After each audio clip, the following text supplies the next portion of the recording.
Good morning students, स्वागत आप सभी का अपनी इस मैथमेटिक्स की ऑनलाइन क्लासेस में। जैसा कि आप जानते हैं कि हमने लास्ट वीडियो में सारणी के 7 गुणधर्म जो है वो कंप्लीट कर लिए थे और आज हम बचे हुए 2 गुणधर्मों को कंप्लीट करेंगे। बच्चों, 7 गुणधर्म कंप्लीट करने के बाद में हमने सारणिकों से रिलेटेड उपसारणिक और उसके सहग गुणनखंड के बारे में अध्ययन किया था। तो बच्चों, गुणधर्म नंबर 8 जो है वो सहग गुणनखंड के ऊपर ही आधारित एक गुणधर्म है। देखिए बच्चों, आप उसको समझने का प्रयास कीजिए। इसमें यह दिया हुआ है कि यदि सारणिक की किसी पंक्ति अथवा किसी स्तंभ के अवयवों को किसी दूसरी पंक्ति अथवा स्तंभ के संगत अवयवों के सह गुणनखंड से गुणा करके जोड़ा जाए तो उनका जो योगफल है बच्चों वो 0 के बराबर होता है। देखिए बच्चों, इसको एक एग्जाम्पल के माध्यम से हम लोग समझने का प्रयास करेंगे। मैं यहाँ पे एक सारणिक ले रहा हूँ ए, और ये सारणिक जो यहाँ पे 3 कोटि की सारणिक होगी, 3 कोटि की। तो देखिए बच्चों, यहाँ पे अवयव हैं इसके 1 2 3 4 5 6 7 8 और 9। अब देखिए बच्चों, यहाँ पे गुणधर्म के अनुसार यदि मैं किसी भी पंक्ति के अवयवों को किसी दूसरी पंक्ति के अवयवों के सह गुणनखंड से गुणा करके जोड़ूं तो इस सारणी का मान जो है वो 0 के बराबर आएगा। तो बच्चों, मैं यहाँ पे इस एग्जाम्पल के अंदर पहली पंक्ति के अवयवों को दूसरी पंक्ति के सह गुणनखंड से गुणा करके जोड़ूंगा और ये प्रूफ करेंगे हम यहाँ पे कि इस सारणी का मान जो है वो 0 के बराबर आएगा। तो देखिए बच्चों, यहाँ पे डेल जो है वो सारणी के मान को रिप्रेजेंट करेगा। तो मैं यहाँ पे जो पहली पंक्ति के अवयवों को मैं a11, a12 और a13 से प्रदर्शित करूँगा और दूसरी पंक्ति के सह गुणनखंड को f21, f22 और f23 से प्रेजेंट करूँगा। और जब हम इनको गुणा करके जोड़ेंगे तो ये मान 0 के बराबर आना चाहिए। अर्थात मुझे प्रूफ करना है a11 f21 प्लस में a12 f22 प्लस में a13 f23 का जो योगफल है बच्चों वो किसके बराबर आना चाहिए? 0 के बराबर आना चाहिए।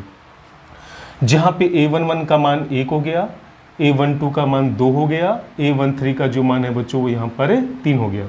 अब बच्चों, हम यहाँ पे f21, f22 और f23 की वैल्यू पहले फाइंड करेंगे। तो देखिए बच्चों, f21 की वैल्यू कैसे निकालेंगे? f21 देखिए बच्चों, यहाँ पे सबसे पहले इस 4 के सापेक्ष हम इसकी पहले उपसारणिक तय करेंगे। तो इसकी उपसारणी देखिए बच्चों क्या होगी? इसकी स्तंभ और पंक्ति को छोड़ेंगे तो यहाँ पर आपके पास आएगा 2 3 8 और 9। तो देखिए बच्चों, यहाँ पर ये तो हो जाएगी इस 4 के सापेक्ष इसकी उपसारणिक, और चूंकि 4 की जो पोजीशन है वो 2 और 1 है तो 2 और 1 को जोड़ते हैं तो बच्चों यहाँ पे 3 आता है जो कि एक विषम संख्या है। तो इसके सह गुणनखंड में बाहर किसका साइन लग जाएगा? माइनस का साइन लग जाएगा, क्योंकि मैंने आपको बताया था कि उपसारणिक और सह गुणनखंड में संख्यात्मक मान में कोई परिवर्तन नहीं होता है, केवल यहाँ पर साइन में चेंजेज आता है और केवल उन्हीं अवयवों के साइन में चेंज आएगा जिसकी पोजीशन जो है वो विषम स्थान पे मानी गई है। अर्थात i और j का योगफल विषम संख्या होता है। तो बच्चों, जब हम इसको सोल्व करेंगे तो अपने पास यहाँ पे आएगा माइनस का 9 2 18 और यहाँ पे आती है 24। तो 18 में से 24 घटाएंगे माइनस का 6, तो यहाँ पे माइनस माइनस हो जाएगा प्लस का 6। अब देखिए बच्चों, हम यहाँ पे निकालने वाले हैं f22। तो f22 का मतलब बच्चों यहाँ पे सबसे पहले हम यहाँ पे अवयव 5 के सापेक्ष इसकी उपसारणी को तय करेंगे। तो देखिए बच्चों, 5 के सापेक्ष उपसारणी क्या होगी? स्तंभ और पंक्ति को छोड़ेंगे तो यहाँ पर आएगा 1 3 7 9, 1 3 7 9 ये उपसारणिक है। तो यही मान जो है बच्चों वो सह गुणनखंड का भी होगा, क्योंकि यहाँ पे ये अवयव है f22 और 2 और 2 का जो योगफल होता है वो 4 होता है, यानी कि एक सम संख्या होता है। तो इसके बाहर जो है वो प्लस का साइन लगने वाला है और इसको हम सोल्व करेंगे बच्चों तो अपने पास आएगा 9 1 9 7 3 21 और यहाँ पे घटाएंगे तो ये आ जाएगा माइनस का 12। अब देखिए बच्चों, यहाँ पे f23 अवयव a23 के सापेक्ष इसका सह गुणनखंड निकालेंगे f23। तो देखिए बच्चों, अपने पास क्या आएगा? यहाँ पे 6 के सापेक्ष पहले इसकी उपसारणिक निकालेंगे तो इस स्तंभ को और पंक्ति को छोड़ेंगे तो यहाँ पे अवयव आएगा 1 2 7 8। तो यहाँ पे लिखेंगे 1 2 7 8। अब चूंकि यहाँ पे ये अवयव 2 और 3 वाली पोजीशन पे और इनका योगफल जो होता है वो 5 होता है, यानी कि विषम संख्या, तो बाहर किसका साइन लगेगा? माइनस का। तो देखिए बच्चों, इसको सोल्व करेंगे तो अपने पास यहाँ पे क्या आएगा? माइनस ये हो जाएगा 8 1 8 माइनस 7 2 14, 8 में से 14 घटाएंगे माइनस का 6, तो माइनस माइनस आएगा प्लस का 6। तो देखते हैं बच्चों यहाँ पे इसकी वैल्यू निकाल के, और ये चेक करेंगे कि यहाँ पे अवयव और दूसरी पंक्ति के सहगुणनखंड के गुणनफल का जो योग है वो शून्य होता है या नहीं होता है। तो a11 का मान तो यहाँ पे है 1, f21 का मान हमने अभी कैलकुलेट किया है और उसकी वैल्यू है यहाँ पे 6, a12 की वैल्यू बच्चों यहाँ पे है 2, f22 की जो वैल्यू है बच्चों वो है यहाँ पे माइनस का 12, a13 की जो वैल्यू है बच्चों वो है यहाँ पे 3, और f23 का जो मान है बच्चों वो यहाँ पे है 6। गुणा करेंगे, देखिए बच्चों 6 का 6, माइनस 12 को 2 से करेंगे माइनस का 24, और 6 ये यहाँ पे हो जाएगा 18, तो ये हो जाएगा 18 और 6 24 माइनस 24, यानी यहाँ पे शून्य आ जाता है। इसका मतलब बच्चों यहाँ पे ये जो प्रॉपर्टीज़ है, ये जो गुणधर्म है, ये यहाँ पे इस एग्जाम्पल के माध्यम से सत्य साबित होता है। तो एक बार फिर समझ लीजिए बच्चों, यहाँ पे मैंने पहली पंक्ति के अवयवों को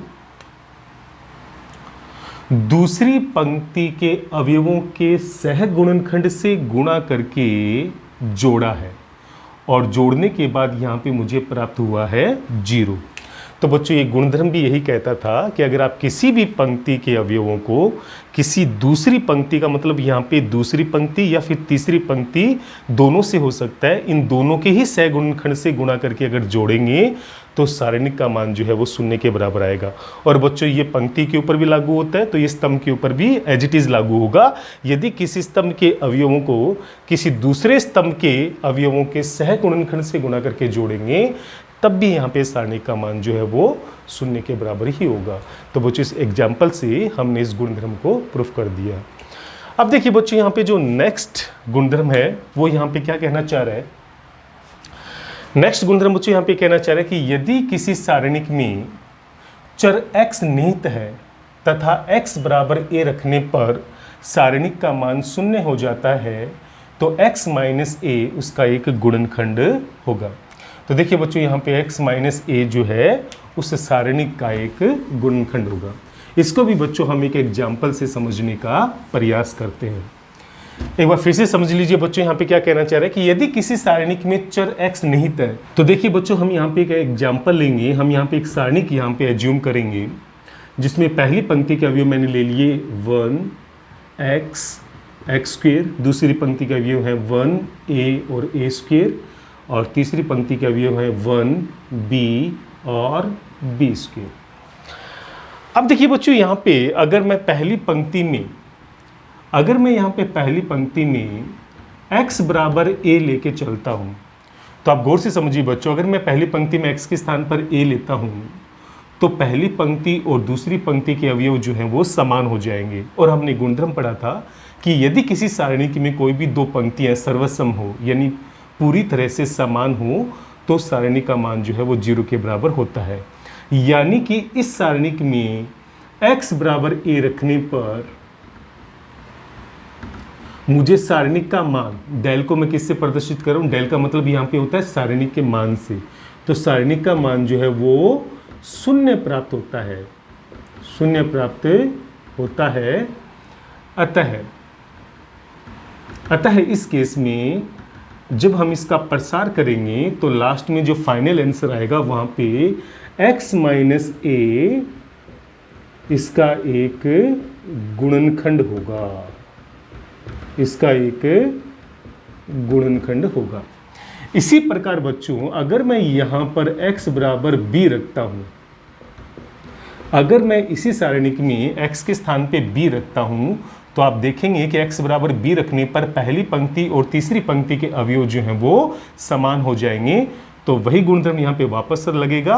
पहली और तीसरी पंक्ति के समान होने की वजह से यहाँ पर भी हमें डेल बराबर 0 प्राप्त होता है। अतः इस केस में x माइनस b जो है वो इसका एक गुणनखंड होगा, इसका एक गुणनखंड होगा। तो बच्चों यहाँ पे आज समझ गए होंगे, मैंने यहाँ पे एक सारणी की यहाँ पे एग्जाम्पल के हिसाब से सेट की है, जिसमें मैंने पहली पंक्ति के अवयव के अंदर चर राशि x का इस्तेमाल किया है, और जैसे मैं यहाँ पर x बराबर a रखता हूँ तो पहली और दूसरी पंक्ति के अवयव समान होने की वजह से इस सारणी का मान 0 हो जाएगा, अर्थात x माइनस a जो है वो इस सारणी का एक गुणनखंड होगा। इसी प्रकार अगर मैं यहाँ पे x बराबर b रखता हूँ तो इस सारणी की पहली और तीसरी पंक्ति के जो अवयव हैं वो पूरी तरह से समान हो जाएंगे, और दो पंक्तियों के समान होने की वजह से इस सारणी का मान 0 के बराबर होगा। तो बच्चों यहाँ पे x माइनस बी भी जो है इसका एक गुणनखंड होगा, और यही जो है वो प्रॉपर्टी 9 जो है वो कहना चाहती है। देखिए बच्चों, हम इसको प्रूफ भी कर सकते हैं। प्रूफ किस प्रकार से करेंगे, मैं यहाँ पर इस सारणी के अंदर संक्रिया लेके चल रहा हूँ। संक्रिया किस प्रकार की, मैं पहली पंक्ति में परिवर्तन कर रहा हूँ R1 माइनस R2, और तथा R3 में हम लोग परिवर्तन लेंगे R3 माइनस R1। तो देखिए बच्चों, इन दोनों ही संक्रियाओं के बाद में सारणी के मान में तो कोई परिवर्तन नहीं आएगा, लेकिन इसके अंदर के अवयवों में जरूर थोड़ा चेंजेस आएगा। तो देखिए बच्चों, पहली पंक्ति के अवयवों को हमें किस प्रकार से लिखना है, पहली पंक्ति में से दूसरी पंक्ति को घटा के लिखना है। तो 1 में से 1 घटाएंगे 0 आएगा, x में से a घटाएंगे यहाँ पर x माइनस a आएगा, और एक्स स्क्र माइनस ए स्क्र यहाँ पर तीसरा अवयव आएगा पहली पंक्ति का। अब देखिए बच्चों, यहाँ पे दूसरी पंक्ति में कोई परिवर्तन नहीं है, तो इसके अवयव एज इट इज आएंगे 1a और a स्क्वायर। और यहाँ पर देखिए बच्चों, हम लोग तीसरी पंक्ति में परिवर्तन क्या ले रहे हैं, तीसरी में से पहले को घटा के लिख रहे हैं। तो 1 में से 1 घटाएंगे तो यहाँ आएगा 0, b में से x घटाएंगे बच्चों तो यहाँ पर आएगा b माइनस एक्स, और b स्क्वायर में से x स्क्वायर घटाएंगे तो यहाँ पर हो जाएगा b square minus X square. अब देखिए बच्चों, पहली पंक्ति के प्रत्येक अवयव में से हम x माइनस ए कॉमन ले सकते हैं, क्योंकि 0 में से तो हम कुछ भी कॉमन ले सकते हैं। यहाँ पर x माइनस ए दिया हुआ है, और एक्स स्क्वायर माइनस ए स्क्वायर के जो फैक्टर होते हैं वो होते हैं x प्लस ए और x माइनस ए, तो वहाँ से भी मैं x माइनस ए को बाहर कॉमन ले सकता हूँ। तो देखिए बच्चों, यहाँ पर x माइनस ए जो है वो पहली पंक्ति से बाहर कॉमन आएगा। इसी प्रकार बच्चों, यहाँ पे तीसरी पंक्ति में से देखिए b माइनस एक्स जो है वो इन तीनों ही पदों में से कॉमन आ सकता है, लेकिन मैं b माइनस एक्स की बजाय यहाँ पे x माइनस बी को कॉमन लूँगा। तो देखिए बच्चों, यहाँ पे क्या आएगा, तीसरी पंक्ति से मैंने x माइनस बी को बाहर कॉमन ले लिया। अब देखिए बच्चों, पहली पंक्ति में से चूंकि मैंने x माइनस ए को कॉमन लिया है तो 0 में x माइनस ए कॉमन लेंगे तो 0 ही रहेगा। x माइनस ए में से x माइनस ए बाहर कॉमन लेंगे तो यहाँ 1 बचेगा। एक्स स्क्वायर माइनस ए स्क्वायर में से x माइनस ए कॉमन लेंगे तो ध्यान दीजिए बच्चों, एक्स स्क्वायर माइनस ए स्क्वायर जो होता है वो x प्लस ए इंटू एक्स माइनस ए के गुणनफल के बराबर होता है। और यहाँ से जब मैं x माइनस ए को बाहर कॉमन लूँगा तो अंदर बचने वाला है x प्लस ए, तो यहाँ पर आएगा x प्लस ए। दूसरी पंक्ति के अवयवों में कोई परिवर्तन नहीं है, 1a और a की स्क्वायर, और यहाँ पर तीसरी पंक्ति में से b माइनस एक्स कॉमन लेंगे तो 0 के स्थान पे 0 ही रहेगा। b माइनस एक्स मैंने यहाँ पे कॉमन लिया है x माइनस बी, तो बच्चों यहाँ पे जो माइनस का साइन है वो बाहर आएगा, यानी यहाँ पे माइनस का 1 कॉमन रहेगा। और B square minus X square के जो दो फैक्टर हैं बच्चों, B square minus X square के जो फैक्टर हैं वो होते हैं यहाँ पे b प्लस एक्स इंटू में b माइनस एक्स, और मैंने b माइनस एक्स में से x माइनस बी बाहर कॉमन लिया तो यहाँ पे माइनस का 1 बचेगा। तो माइनस 1 का गुणा जब b प्लस एक्स से करेंगे तो यहाँ पे माइनस का b प्लस एक्स आएगा। तो देखिए बच्चों, इस प्रकार से मैंने पहली और तीसरी पंक्ति के अंदर संक्रिया लेके वहाँ से मैंने x माइनस ए और x माइनस बी जो है वो बाहर कॉमन ले लिया। इसका सीधा सा मतलब बच्चों कि यहाँ पे प्रसार करने पे चाहे कुछ भी आए, लेकिन गुणनखंड के तौर के ऊपर ये दो अवयव जो है, ये दो पद जो है वो हमारे पास जरूर आएंगे, अवश्य आएंगे। तो हमारी ये प्रमेय यहाँ पे प्रूफ हो जाती है कि अगर x बराबर a रखने पर इस सारणी का मान 0 होता है तो x माइनस ए इसका एक गुणनखंड होगा, और x बराबर b रखने पर अगर इस सारणी का मान 0 होता है तो x माइनस बी भी इसका एक गुणनखंड होगा। तो बच्चों, यहाँ पे इस प्रकार से हम इस प्रमेय को, इस गुणधर्म को बहुत आसानी से प्रूफ कर सकते हैं। तो बच्चों, यहाँ पे मैंने 9 के 9 गुणधर्म जो आपको उदाहरण सहित जो है वो अच्छे से समझा दिए हैं, और इन्हीं के ऊपर आधारित जो है अपनी प्रश्नावली होगी 4.2। तो चलिए बच्चों, प्रश्नावली 4.2 की तरफ मूव करते हैं। तो देखिए बच्चों, हम यहाँ पे प्रश्नावली 4.2 स्टार्ट कर रहे हैं, और प्रश्नावली 4.2 के अंदर बच्चों हमें करना क्या है, सारणिकों के गुणधर्म से हमें ये प्रूफ करना है कि इस सारणी का मान 0 के बराबर होगा और इस सारणी का मान भी 0 के बराबर होगा। बच्चों, यहाँ पे प्रसार से हमें बचना है। हमें यहाँ पे जहाँ तक संभव हो सारणिकों के गुणधर्म का ही उपयोग करना है। देखिए बच्चों, मैं यहाँ पे सबसे पहले इस सारणी को लेफ्ट हैंड साइड को यहाँ पे लेके चलूँगा, LHS लेफ्ट हैंड साइड, और लेफ्ट हैंड साइड में बच्चों मुझे यहाँ पे सारणी दे रखी है x प्लस ए, यहाँ पे है y प्लस बी, और यहाँ पे है z प्लस सी। देखिए बच्चों, अगर मैं इस सारणी के अंदर कोई भी संक्रिया लेता हूँ किसी भी पंक्ति में, तो आपको जैसे पता है गुणधर्म के अनुसार कि सारणी के मान में कोई भी परिवर्तन नहीं होता है।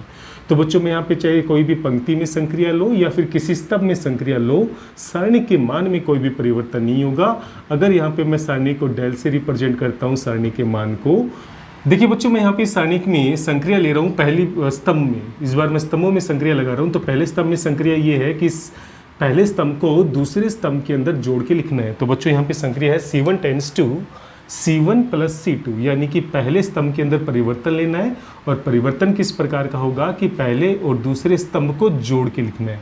तो देखिए बच्चों, इस संक्रिया के बाद में सारणी के मान में यहाँ पे कोई परिवर्तन नहीं होगा, लेकिन सारणी के अंदर के जो अवयव हैं वो आपस में चेंज हो जाएंगे। तो पहले स्तंभ में मैं दूसरे स्तंभ को जोड़ूंगा तो मेरे पास यहाँ पर आएगा x प्लस ए, यहाँ पर आएगा y प्लस बी, और यहाँ पर आएगा z प्लस सी। ये हो जाएगा यहाँ पर a, b और c, यहाँ पर आएगा x प्लस ए, ये एज इट इज़ रहेगा y प्लस बी, और ये एज इट इज़ रहेगा z प्लस सी। तो बच्चों दूसरे और तीसरे स्तंभ में हमने कोई परिवर्तन नहीं किया है, लेकिन पहले स्तंभ में परिवर्तन किया है कि पहले स्तंभ में दूसरे स्तंभ को जोड़कर लिखा है। अब आप देख सकते हैं बच्चों यहाँ पे कि इस संक्रिया के बाद में पहले स्तंभ और तीसरे स्तंभ के जो अवयव हैं वो पूरी तरह से समान आ रहे हैं। तो दोनों स्तंभ जो है वो आपस में सर्वसम है। अतः गुणधर्म नंबर 3 से,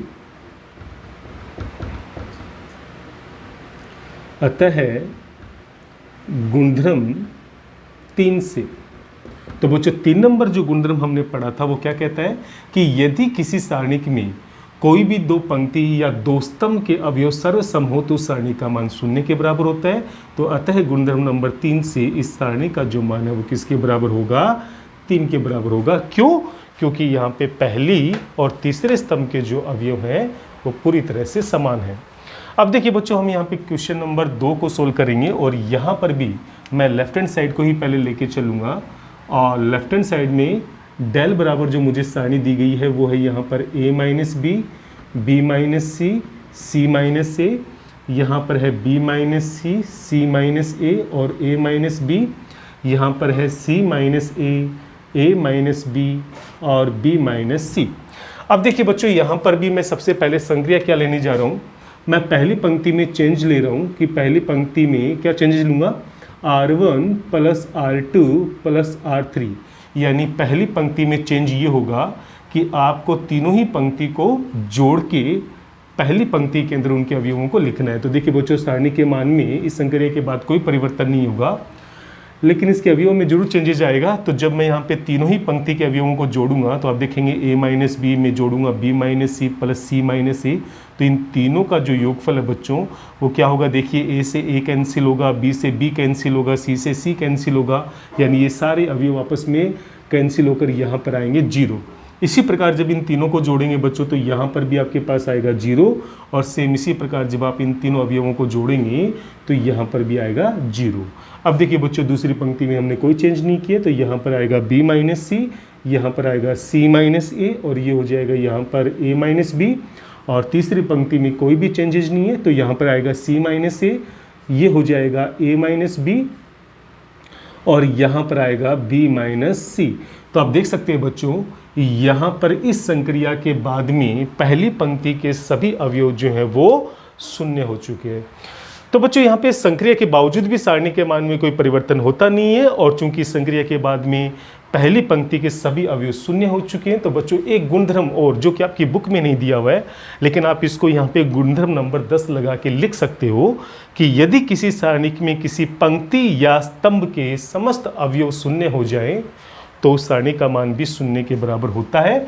और ये बिल्कुल जाहिर सी बात है, अगर आप पहली पंक्ति के सापेक्ष इसका प्रसार करेंगे तो चूंकि पहली पंक्ति के अवयव शून्य है तो इस सारणी का मान भी शून्य ही आएगा। तो बच्चों यहाँ पे इस सारणी का मान क्या हो जाएगा, शून्य। और इसका रीजन क्या देना होगा बच्चों कि चूंकि यहाँ पे पहली पंक्ति के समस्त अवयव जो है वो शून्य है, अतः इस सारणी का मान शून्य के बराबर होगा।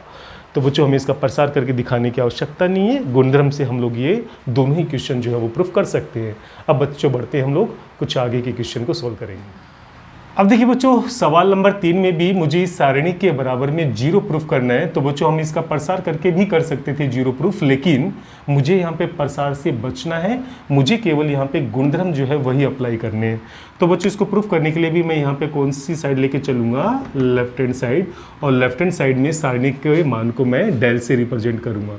तो डेल इक्वल्स टू मुझे दिया हुआ है बच्चों यहाँ पे 2, 7, 65, 3, 8, 75 और ये है 5, 9 और 86।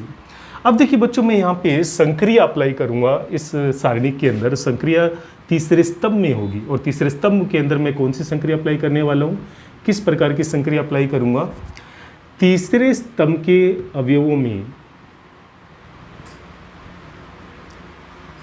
दूसरे स्तंभ के अवयवों को 9 से गुणा करके घटाना है, साथ ही साथ तीसरे स्तंभ के अवयव पहले स्तंभ के अवयवों को भी घटाना है। तो बच्चों यहाँ पे आप संक्रिया को थोड़ा ध्यान से समझिएगा। मैंने यहाँ पे तीसरे स्तंभ के अंदर एक संक्रिया अप्लाई की है कि तीसरे स्तंभ के अवयवों में मुझे क्या घटाना होगा, पहले स्तंभ के अवयव को भी घटाना है और दूसरे स्तंभ के अवयवों को 9 से गुणा करके घटाना है। और ऐसा करने से बच्चों क्या होगा, देखिए डेल इज इक्वल्स टू, पहले स्तंभ में कोई परिवर्तन नहीं है, यहाँ पर आएगा 2, 3 और 5। दूसरे स्तंभ में कोई परिवर्तन नहीं है, 7, 8 और 9 इसके अवयव एज इट इज आएंगे। लेकिन तीसरे स्तंभ में देखिए बच्चों क्या परिवर्तन आएगा, जैसे यहाँ पे दिया हुआ आपको 65, तो C3 का मान तो हो गया 65। अब 7 को बच्चों मुझे 9 से गुणा करना है, तो 9 7 हो गया 63 और माइनस का C1 यानी यहाँ पर आ जाएगा 2। तो कुल मिला के 65 में से 65 घटाएंगे तो यहाँ पर आएगा 0। तो कहने का मतलब इस संक्रिया के बाद में ये अवयव जो है वो शून्य हो जाएगा। अब देखिए बच्चों 75 में क्या घटाएंगे, 9 8 72 और 3, 72 और 3 को जोड़ेंगे 75, 75 में से 75 घटाएंगे तो यहाँ पर भी आएगा 0। और 86 में क्या घटाएंगे, 9 9 81, 81 में 5 जोड़ेंगे तो 86, 86 में से 86 घटाएंगे तो यहाँ पर भी क्या आएगा, 0 आएगा। तो बच्चों आप देख सकते हैं कि मैंने इसका प्रसार नहीं किया, बल्कि मैंने यहाँ पे केवल एक संक्रिया अप्लाई की है। और गुणधर्म के अनुसार किसी भी सारणी में जब कोई भी संक्रिया पंक्तियों या स्तंभों में अप्लाई की जाती है तो सारणी के मान में कोई परिवर्तन नहीं आता है। तो इस संक्रिया के बाद में मैंने इस सारणी के अवयवों को दूसरे अवयवों में थोड़ा परिवर्तित कर दिया, जिससे ये सारणी जो है वो बहुत आसानी से सोल्व हो जाएगी। तो आप देख सकते हैं कि यहाँ पे तीसरे स्तंभ के समस्त अवयव जो हैं वो हमें शून्य प्राप्त होते हैं। तो उसी गुणधर्म का हम लोग उपयोग करेंगे कि यदि किसी सारणी की किसी पंक्ति या स्तंभ के सभी अवयव शून्य हो जाए तो उस सारणी का मान भी शून्य के बराबर होता है। तो बच्चों ये सारणी भी यहाँ पे बहुत आसानी से प्रूफ हो जाएगी। तो बच्चों काफ़ी आसान और छोटे छोटे क्वेश्चन हैं। तो आज हम लोगों ने बचे हुए 2 गुणधर्म और प्रश्नावली के 3 क्वेश्चन जो है वो सोल्व कर लिए। आप सबसे पहले इन सभी गुणधर्मों को अच्छे से समझिए, इनको अप्लाई करने का तरीका समझिए, उसके बाद में ये प्रश्नावली जो है वो आपके लिए बहुत आसान रहेगी। और ये काफ़ी महत्वपूर्ण प्रश्नावली है बच्चों, इसमें से एक बड़ा क्वेश्चन जो है वो हर साल देखने को मिलता है।